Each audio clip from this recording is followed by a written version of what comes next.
Assalamualaikum warahmatullahi wabarakatuh. Saya Konita Sabira dengan NPM 20111003113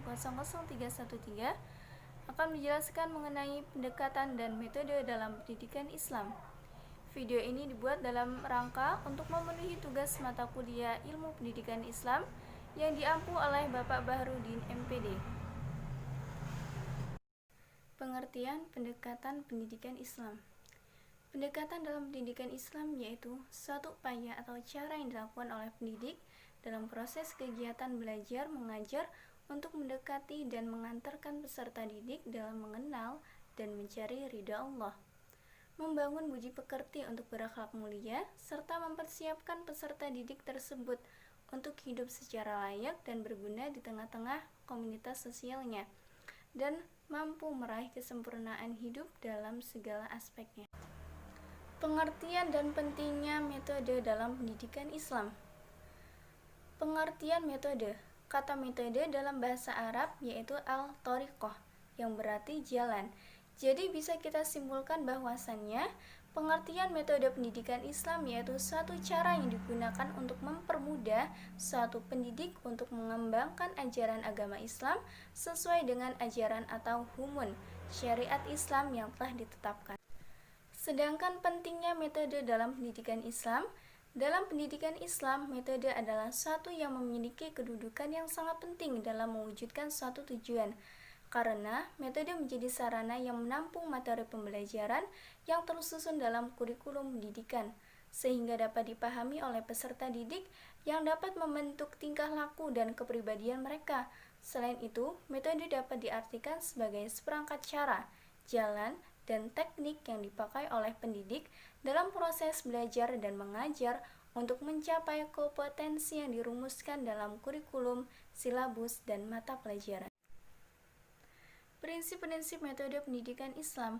Untuk mencapai kualitas yang telah dirancang dalam dokumen kurikulum, proses belajar mengajar perlu menggunakan prinsip. Di antaranya prinsip-prinsip tersebut ialah: pertama, semua keutamaan berpusat pada peserta didik.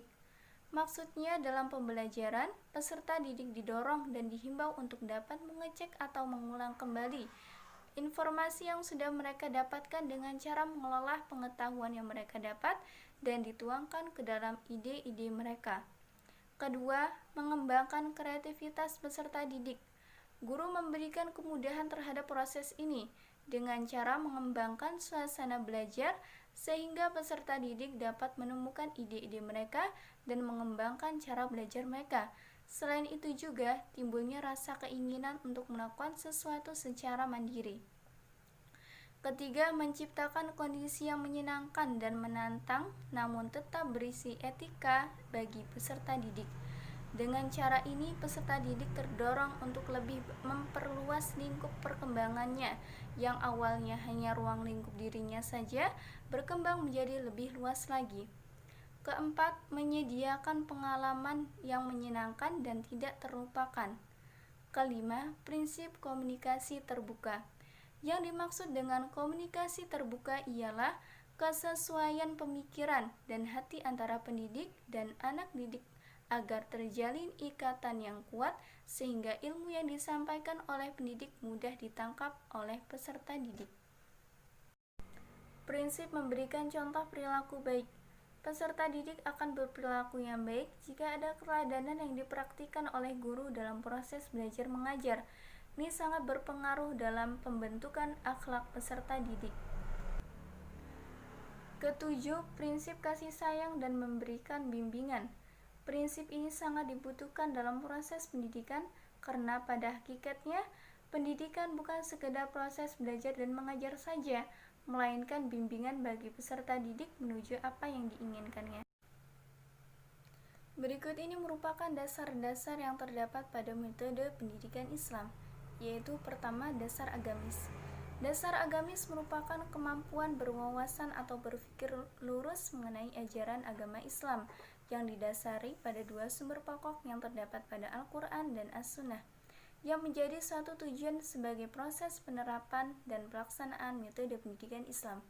Kedua, dasar biologis. Setiap peserta didik pasti memiliki pertumbuhan dan kondisi jasmani yang berbeda-beda. Hal tersebut sangat berperan penting dalam suatu proses pendidikan, sehingga seorang pendidik harus memperhatikan betul kondisi biologis peserta didiknya. Peserta didik yang memiliki kekurangan dalam kondisi tubuhnya akan berpengaruh pada kegiatan dan prestasi yang akan ia raih, tapi tidak menutup kemungkinan ia tidak berhasil dalam cita-citanya. Tujuan pendidik di sini pula sebagai motivator peserta didiknya agar senantiasa bersyukur dan menerima atas apa yang sudah Allah berikan kepadanya. Ketiga, dasar psikologis. Selain memperhatikan perkembangan biologis, pendidik juga perlu memperhatikan perkembangan psikologis peserta didiknya, yakni bakat-bakatnya, keinginannya, kemampuannya, dan lain-lain.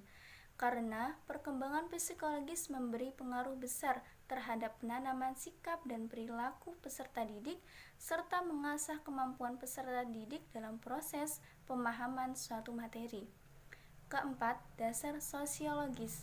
Dalam proses pendidikan tentunya terdapat interaksi antara peserta didik dan pendidik, maka perlu dibangun interaksi yang baik antara pendidik dan peserta didik. Macam-macam metode pendidikan Islam. Dalam penyebaran pendidikan Islam diperlukan beberapa metode guna untuk mempermudah penyebarannya. Di antaranya, pertama, metode ceramah dan cerita.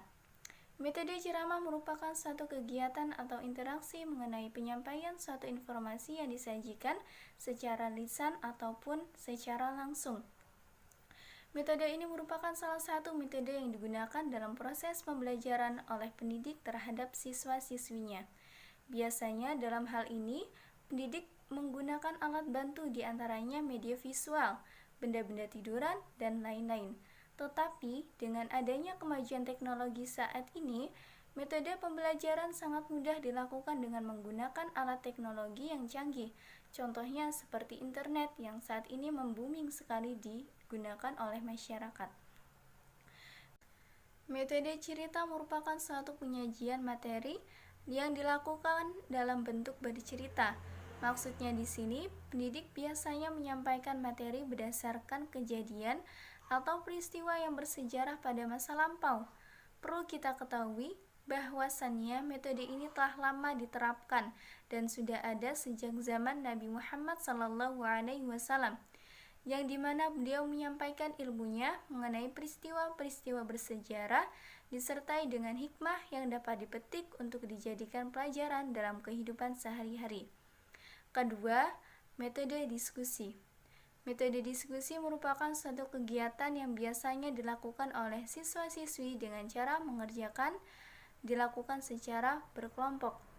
Metode diskusi ini sangat penting untuk membentuk karakter seorang murid dalam hal berpikir dengan baik, karena di dalamnya terdapat pengajaran tentang bagaimana kita bertoleransi dan saling menghargai ketika kita berbeda pendapat. Lalu, bagaimana cara kita bertukar pikiran dengan pikiran orang lain untuk mendapatkan suatu ide yang baik. Bagaimana cara menyampaikan, menyimpulkan, dan memecahkan suatu masalah dengan baik, dan lain sebagainya. Seorang pendidik memberikan tugas tersebut, yakni untuk membentuk sikap rasa tanggung jawab peserta didik dalam memenuhi kewajibannya sebagai seorang murid. Keenam, metode pelatihan atau latihan. Metode pelatihan atau latihan merupakan suatu pengajaran yang dilakukan untuk mengetahui seberapa jauh pemahaman seorang murid mengenai materi yang telah diberikan.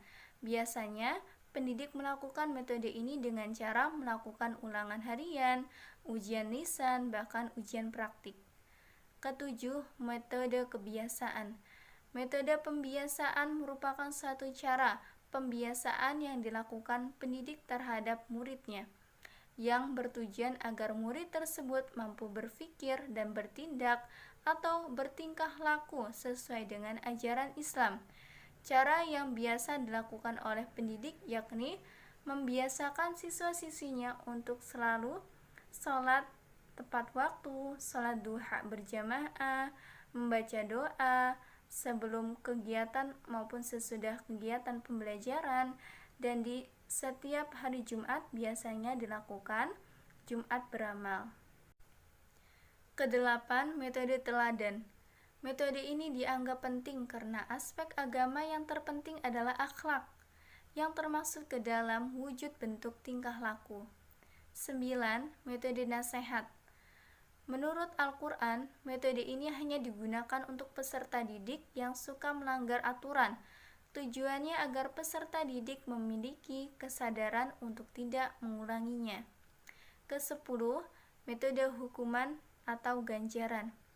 Metode ini digunakan dalam Islam untuk mengubah perilaku seseorang dari buruk menjadi lebih baik lagi. Mungkin itu saja yang dapat saya sampaikan dan jelaskan mengenai pendekatan dan metode dalam pendidikan Islam. Mohon maaf jika terdapat salah kata dan saya mohon ampun kepada Allah Subhanahu wa taala. Wassalamualaikum warahmatullahi wabarakatuh. Terima kasih.